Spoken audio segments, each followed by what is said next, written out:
Bonjour à tous, bienvenue sur Sensation. Je reçois aujourd'hui Laetitia Lebreton, directrice de l'Office de tourisme de Bernay, et également Benoît Négrier, directeur communication attractivité. Bonjour. Bonjour. Bonjour Gabin. Donc ensemble, nous allons parler du tourisme à Bernay. Et ma première question, elle est toute simple. On approche petit à petit de la fin de l'année. Quel est le premier bilan de cette année 2022 ? Un bilan plutôt positif, hein. On a connu une arrivée de touristes beaucoup plus tôt que d'habitude. En fait, les premiers touristes belges qui arrivent généralement au mois d'avril sont arrivés dès le début du mois de mars.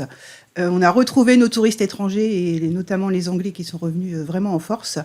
Et sur le territoire de l'Interco Bernay Terre de Normandie, en fait, le bilan est plus que positif avec des hébergements qui ont affiché quasi tous complets pendant la période estivale juillet-août. Et quels ont été les moments forts de cette année, les moments où l'Interco de Bernay a vu arriver de nombreux touristes ? J'imagine que c'est pendant la période estivale. Oui, en fait, alors c'est une saison touristique classique qui court du 1er avril au 30 septembre. Mais effectivement, on a toujours un pic sur les mois de juillet-août. Et cette année encore, ça s'est vérifié, notamment grâce à l'exposition d'Ernest Pignou-Ernest qui s'est tenue dans l'abbatiale cet été, qui a effectivement amené pas mal de monde sur le territoire. Et puis des sites touristiques plus classiques, comme le château d'Harcourt, château de Beauménil, qui ont retrouvé leur niveau de fréquentation de 2019. Et donc, en dehors de cette période qui s'étend d'avril à septembre, vous arrivez quand même à attirer du monde ? Alors, on attire toujours du monde sur le territoire, mais ça va être une forme de tourisme différente. On va avoir des gens peut-être plus de proximité. On travaille beaucoup avec les locaux cette saison-là. On a vu sur les vacances de la Toussaint, par exemple, les grands-parents qui cherchent à divertir les petits-enfants. Et puis, c'est une période aussi qui est propice à ce qu'on appelle le tourisme d'affaires, où on a effectivement des gens qui viennent passer une journée ou deux en réunion d'équipe, séminaire sur le territoire. Et justement, on va en parler de ces touristes. Vous avez évoqué le fait qu'il y avait des touristes belges qui venaient, également des Anglais. Est-ce qu'on est sur du tourisme vraiment local ici ou bien ça s'étend Alors, on est en grosse majorité sur du tourisme local. C'est ce qu'on a cherché, nous, à développer depuis 4 ans maintenant. Travailler sur un périmètre de 2-3 heures de route maximum. Et puis, avec les crises successives qu'on a connues, pénurie d'essence, etc., il s'avère qu'on est dans le vrai. Et donc, ça fait plaisir de voir les touristes au rendez-vous. Oui, tout à fait, parce que qui dit touriste dit forcément rapporteur d'affaires pour les prestataires. Et donc, Bernay, c'est quand même une assez petite ville. On compte 10 000 habitants. Quels sont les atouts du territoire de Bernay pour attirer du monde ? Alors, on a la ville de Bernay en elle-même, qui est classée ville d'art et d'histoire. Donc, c'est la seule ville du département de l'Eure qui a ce classement-là, qui a échappé au bombardement de la Seconde Guerre mondiale. Donc, on retrouve un riche patrimoine architectural du Moyen-Âge, Renaissance. Et puis, je vous le disais, on a des gros mastodontes touristiquement parlant sur ce territoire, avec le domaine d'Harcourt, par exemple, son arboretum. On a le village classé du Bec-et-Loing et son abbaye, une abbaye vivante, ce qui est encore assez rare de nos jours. Le château de Beauménil, donc tout ça, ça fait que les gens peuvent passer facilement 2-3 jours sur un territoire comme celui de l'Interco. Et est-ce que vous, en tant qu'office de tourisme, vous mettez des choses en place pour faire venir les gens, des activités ou des découvertes, par exemple ? Oui. On est surtout là pour faire la promotion de ce qui existe, mais effectivement, ça nous arrive aussi de monter des projets de ce qu'on appelle du développement touristique. Et c'est peut-être plus Benoît, mon collègue, qui va pouvoir vous en dire un peu plus. Qu'est-ce qui est programmé pour faire venir les gens au niveau des activités ? Alors, on a lancé un premier parcours d'art urbain cet été. Pourquoi on l'a lancé si rapidement ? Parce qu'on aurait pu prendre un peu plus de temps. C'est parce qu'il y avait justement Ernest Pignou-Ernest qui exposait pendant 3 mois à l'abbatiale de Bernay. Il est considéré comme le papa du street art. Enfin, on va dire plutôt art urbain, c'est ce qu'il préfère.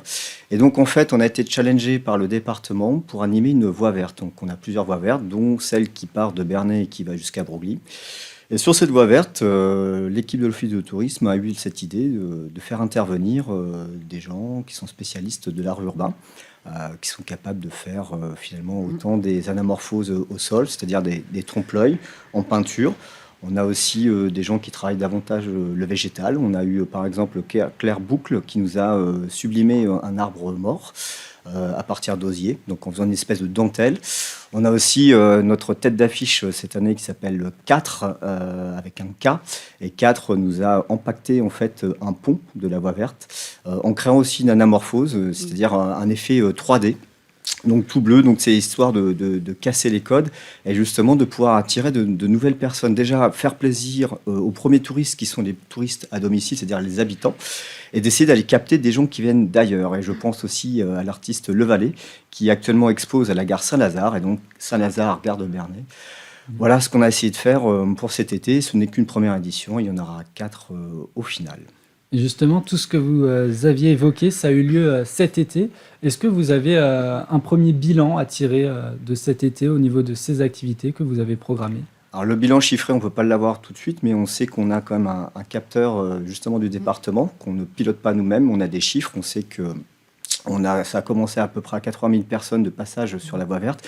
Il est proche de Bernay, hein, donc voilà. Donc ça prend autant les marcheurs que ceux qui courent ou ceux qui font du vélo. Peut-être aussi quelques animaux, mais on est preneur malgré tout. Et en fait, l'idée, c'est qu'on monte jusqu'à à peu près 120 125 000 visiteurs. On espère, enfin, passants. Donc on les appelle aussi des visiteurs, même si on a beaucoup de gens locaux. On sait aussi de manière plus empirique, Laetitia et moi avons été quand même beaucoup investis, je le redis parce que c'est important, il fallait qu'on soit là sur le terrain, sur cette voie verte, et de manière empirique, on a vu qu'il y avait des gens qui venaient effectivement d'ailleurs, à notre surprise même, c'est rigolo. On sait déjà aussi que on l'appelle l'artère, on l'a baptisé l'artère, cette voie verte, on l'a rebaptisée. Et sur les réseaux sociaux, on se rend compte que des gens de Rouen, de Deauville, Trouville, qui aiment l'art, viennent nous voir. Et justement, pourquoi avoir choisi ce mot artère? C'est un jeu de mots entre art et terre? Pas plus que ça finalement, mais disons que ça crée une espèce d'artère entre Bernay et Broglie. L'idée aussi, c'était de proposer une mise en tourisme de cette voie verte, et pas que Bernay, puisqu'on est un territoire de 57 000 habitants, et qui est assez grand, et qui va justement sur l'ex-canton de Broglie. Donc on avait aussi envie de réveiller un petit peu le quartier de Broglie. Justement, vous l'aviez évoqué, l'Office de tourisme de Bernay, elle travaille à une échelle intercommunale. Oui. Donc on compte 75 communes, c'est-à-dire que vous travaillez en collaboration avec les autres communes pour mettre en place des activités. Alors, ce n'est pas tout à fait une collaboration, c'est-à-dire qu'effectivement, nous, on intervient à l'échelle de ces 75 communes. Notre rôle principal et essentiel, c'est de faire la promotion des activités qui se passent sur ce territoire. Donc, effectivement, tous les mois, on recense tout ce qui peut se passer à droite, à gauche sur l'ensemble de l'Interco pour en faire la promotion auprès de nos touristes ou de nos habitants. Et après, des projets de développement là, comme l'Artère, effectivement, où là, on travaille un peu plus main dans la main avec les communes qui sont effectivement concernées, tout simplement pour avoir leurs autorisations leur autorisation. Justement, 75 communes, c'est quand même assez grand comme territoire. Ça s'étend de où à où à peu près? Alors c'est un territoire effectivement qui est très vaste, qui s'étend en gros de Montreuil-l'Argilé jusqu'au Bec-et-Loing. Donc on est à la frontière du Calvados et de l'Orne. Et puis on remonte pratiquement au niveau de la Seine-Maritime. On n'est pas au Bec-et-Loing, on n'est plus très très loin de Rouen. Et quels sont les atouts de ce territoire-là? Est-ce que vous avez peut-être une visite, un lieu à recommander? C'est difficile parce qu'en fait, on a tout le volet patrimoine bâti, mais on a aussi toute une gamme de randonnées sous toutes ses formes, et c'est une des premières raisons pour lesquelles les touristes viennent sur ce territoire, c'est pour pratiquer la randonnée, alors que ce soit pédestre ou équestre. On a d'ailleurs un itinéraire régional équestre qui traverse l'ensemble du territoire, donc il y a plus de 100 km de balade à faire. Et on travaille actuellement avec les services du département pour développer aussi tout ce qui est cyclotourisme. Donc il y a un panel d'activités assez important. Et quels sont les projets pour la suite? On a évoqué Artère, mais est-ce que vous allez continuer à étoffer cette offre? Au niveau de l'art urbain? Au niveau de l'Interco de manière générale? Au niveau de l'Interco, bien sûr. Puisqu'on peut parler de tourisme d'affaires. On a la Villa des Conquérants qui est juste à côté, mais on a aussi des châteaux. Je pense au château du Banc-Buisson, ce sont des structures qui vont développer du tourisme d'affaires, donc des séminaires comme l'expliquait Laetitia. Et nous, toute l'idée, c'est de pouvoir capter cette clientèle et de la redispatcher sur l'ensemble du territoire, dans des châteaux, dans des restaurants, etc. On parlait du tourisme aussi équestre. Il y a des boucles locales qui sont en train d'être faites. Donc, en fait, c'est un territoire qui est en ébullition, Berneterre de Normandie, touristiquement parlant, et sur le développement économique également. Merci Benoît Négrier et Laetitia Le Breton d'avoir été avec nous sur Sensation. Et pour réécouter ou revoir cette émission, vous pouvez vous rendre sur votre site internet ou application Radio Sensation.